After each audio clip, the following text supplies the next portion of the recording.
Praise the lord. విశ్వాసిగా పిలువబడుచున్న నీవు విశ్వాస జీవితంలో కొనసాగింపబడుచున్న నీలో ఎటువంటి విశ్వాసం ఉండాలో తెలుసా?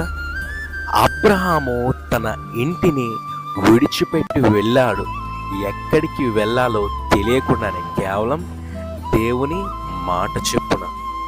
యెహోషువ యెరికో గోడ చుట్టూ తిరిగాడు. దానితో యుద్ధం చేయకుండానే కేవలం దేవుని యొక్క మాట చెప్పున.